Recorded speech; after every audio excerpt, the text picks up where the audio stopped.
ఉంటే వీళ్ళు చెప్పి ప్రజలకే చెప్పాలి కదా, చూస్తున్నాం కదా మన కళ్ళ ముందు. ఓకే ఆయన 10 లక్షలు అని చెప్పాడు, ఆయన గౌరవం ఇచ్చి ఈ లీటర్ పోనీ 10 లక్షల అప్పు, మరి 6,40,000 ఎందుకు పెట్టారు? మరేమి మరి వాళ్ళు గౌరవం ఇవ్వట్లేదు, కానీ అప్పులు అబద్ధాలకి గౌరవం అవ్వరు, మన గౌరవం వల్ల గల్లపట్టేది ఎలాగా? అలిగేషన్ సార్, ఇంకా మళ్ళీ ఎలిగేషన్ అంటారు. డెలిబరేషన్ అది, the floor of the house deliberation. నాకు ఇంకా మీరు నేను బయట కూర్చొని మాట్లాడినా ప్రసాద్ గారు తప్పు మాట్లాడినా ఎవడ తిట్టాడు అనుకో, తప్పేంద్ర బాబు అని లెంపలేసుకుని చెప్తాను. ఓకే సరే, ఎందుకు జగన్మోహన్ రెడ్డిని బీజేపీ టచ్ చేయట్లేదంట? బీజేపీ ఎందుకు ఆయన మీద పాజిటివ్గా ఉంటుందని చెప్పేసి ఒక పెద్ద ఎత్తున ప్రచారం జరుగుతుంది. అంటే వీళ్ళు భోగని స్థానంలో ఆడు జీవిరెడ్డి జీవితంతో ఆడుకున్నంతకాలం ఆయనకు నిద్ర పెట్టింది కాదు, ఇప్పుడు మిగిలింది ఇప్పుడు బీజేపీ వల్ల ఇక్కడ ఎలాగోలో ఉసిగొలిపోయాలి సార్. ఇప్పుడు విజయసాయి రెడ్డిది ఫిల్ ఇన్ ద బ్లాంక్స్ చేయమని తర్వాత అసలు కథకాలు మొదలు చేయండి. ఇప్పుడు మీరే చేయాలి, అది మీరే ఒక రాయేసి వదిలేశారు. వాళ్ళ అమ్మాయి రాజ్యసభకు వస్తుందని చెప్పేసి అన్నారు. ఏమో గుర్రం ఎగరవచ్చు. చిరంజీవి గారు దుబాయ్లో వేదికగా షార్జా మ్యాచ్లో క్రికెట్ ఆడడానికి వెళ్ళారు, రాజ్యసభ బేరసారాలకు వెళ్ళారు, అదొకటి. ఒక పక్క విజయసాయి రెడ్డి గారు ఇంకా అంబుల పూజలో మా అమ్మాయి ఉంది, నేనెందుకు వదులుతాను ఆయన. ఎవరెవరు బీజేపీలో జాయిన్ అవుతారో ఎవరెవరు ఏంటంతా రేస్ ఉంది. ఎవరికైనా సరే తెలుగుదేశం ఓట్లే కావాలి డెఫినెట్గా. మరి అంటే ఎటుపక్క చంటు పెక్కేస్తే ఎటుపక్క కెవ్వమంటుందో వాడికి అర్థం కాదు. అది ఇవాళ పజలు. అసలు వాళ్ళు ఏదో వ్యాపారాలు చేసుకునే వాళ్ళు రాజకీయాల్లోకి ఎందుకు వస్తారు సార్? ఇప్పుడు వెళ్ళి వాళ్ళు రాజ్యసభకి వెళ్ళి వాళ్ళు వ్యాపారస్తులు.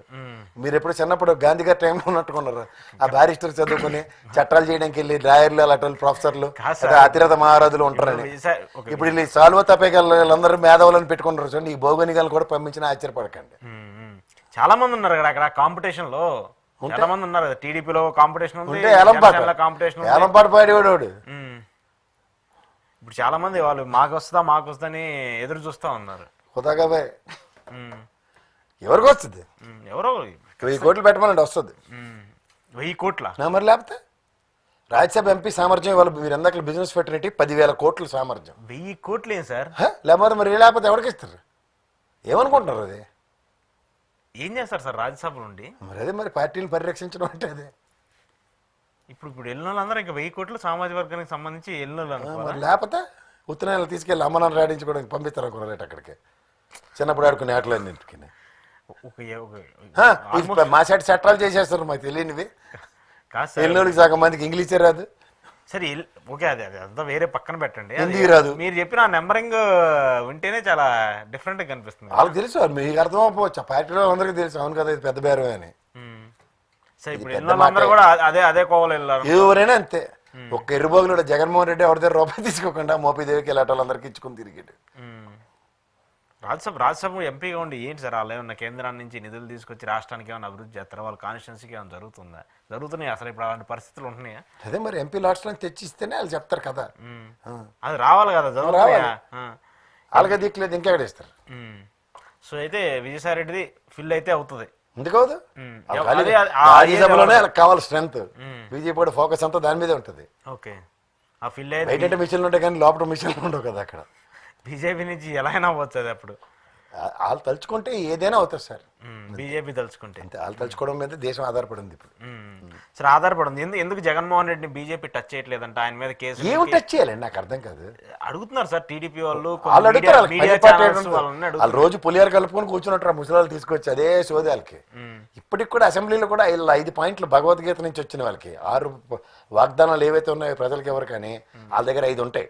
ఒకటి ఊకిల్డ్ బాబాయ్, అమ్మకి చెల్లికి అన్యాయం, చెల్లెళ్ళు ప్లోరల్ ఒకటి, మళ్ళీ తర్వాత వాళ్ళ డాక్టర్ గారికి మాస్క్ ఒకటి, ఆ బుర్తొక్క ఎమ్మెల్సీ గాడేమో డోర్ డెలివరీ చేసిన దరిద్రం ఒకటి, 4వది ఏమో ఆయన పేరేటంటే నంద్యాలలో ఆయన ఆత్మహత్య చేసుకున్నాడు. ఆయన పేరు ఒకటి ఉంటుంది. ఈ 5 వాళ్ళ బైబిల్, ఖురాను, భగవద్గీత. వీటి డౌండరీ దట్ ఆబ్వియస్ అన్నమాట. ఎక్కడి నుంచైనా మొదలెడతారు. మీరు ఎందాక జగన్మోహన్ రెడ్డి అన్న కానీ టంగని 5 పాయింట్లు తీసుకొచ్చి ఇందువలన శాత అంటారు. ఆడ ఉన్నది సిబిఐ కేసులు, ఈడీ కేసులు, అవి డిశ్చార్జ్ పిటిషన్లు ఉన్నాయి. డిశ్చార్జ్ పిటిషన్లకే దిక్కులేదు, అయినా సరే వీళ్ళకి ఒప్పదు.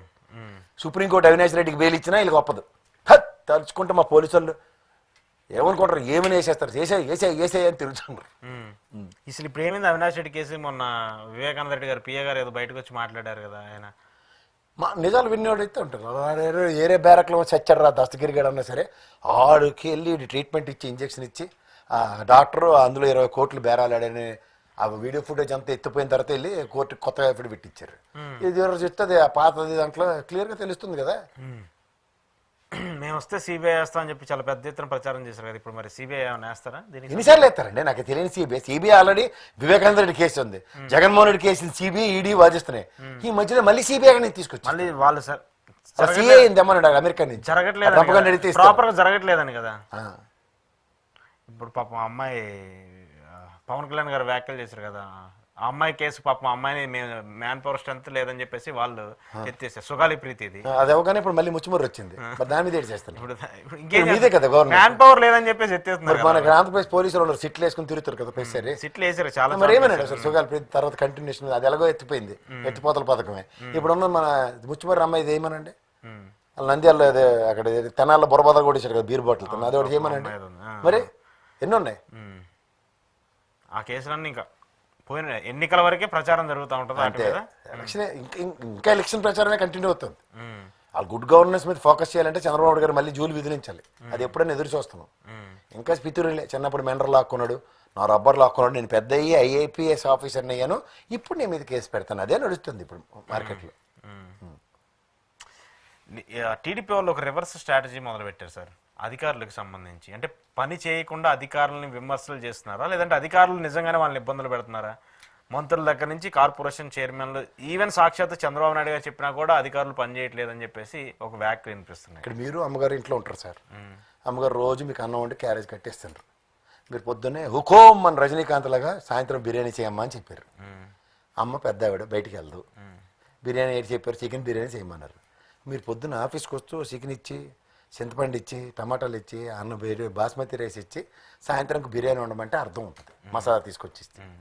అసలు ఏటి తేకుండా ఇంటికి వెళ్ళి మీ అమ్మ సీరియస్ అయిపోయారు అనుకోండి, బిర్యానీ చేయమంటే సేవని ఏడ తెస్తుంది అమ్మ.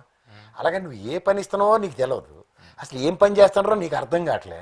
అది పాత గవర్నమెంట్ ఎక్స్టమై ఉన్న దగ్గర మీకు మళ్ళీ నేను చెప్తున్నాను సార్, రెవెన్యూ ఉదాహరణకు లెక్కర్ ఆంధ్రప్రదేశ్ రాష్ట్ర ఖజానాకు వచ్చే మార్గం. అలాగే ల్యాండ్ టైటిలింగ్ యాక్ట్ గవర్నమెంట్ ఇది 200 కోట్లు కేంద్ర ప్రభుత్వం ఇచ్చిన తర్వాత దాని మీద పనిచేశారు. మహా అయితే రంగులు వేశారు, పుస్తకం మీద జగన్మోహన్ రెడ్డి బొమ్మ వేశారు, తప్పది. కానీ దాన్ని సవర తీయడానికి ఏం చేయాలా, రంగులు తీయండిరా, జగన్మోహన్ రెడ్డి బొమ్మ వద్దు, అంతే కదా. ల్యాండ్ టైటిలింగ్ యాక్టే బూత్ అనే ఉన్న వాళ్ళందరినీ చంపేస్తుంటాడు, ఏడు చేస్తాడు. ఊరు అది బూత్ కాదురా బాబు, ఇదిరా బాబు అని బతిమాలు చేస్తాడు. ల్యాండ్ టైటిలింగ్ చాలా లోపాలు జరిగాయి, వీళ్ళు చెప్పేలా పేపర్ గడి చెప్తాడు. ఆ భోగనిశాలలో అరిసిన పాపానికి వీళ్ళు తెల్లారు ఆడమే కలిపడిపోతే ఆల్రెడీ చేస్తారు. ఇంకా మీరు ఏదైనా తీసుకోండి, వైజాగ్ రైల్వే జోన్ ల్యాండ్ ఇవ్వలేదట జగన్మోహన్ రెడ్డి, ల్యాండ్ ఇవ్వలేదట, ఈ జగన్మోహన్ రెడ్డి అన్యాయం చేశాడు కదా రాష్ట్రానికి, చెప్పాలంటే ఆల్రెడీ చేస్తారు సార్. సరే జగన్మోహన్ రెడ్డి గారు కేకే లేనది రెవెన్యూ మాడ్యూల్ లేదు కాబట్టి ఒప్పుకోలేదు సార్ అంటే, జగన్మోహన్ రెడ్డి వాళ్ళు బదనాం అయిపోవాలి, ఇదే టార్గెట్ మంది, ఇదే మిషన్ అంటే ఆడు పని చేయట్లేదని ఆడమే కలిపడిపోతే ఆడేటి చేస్తారు.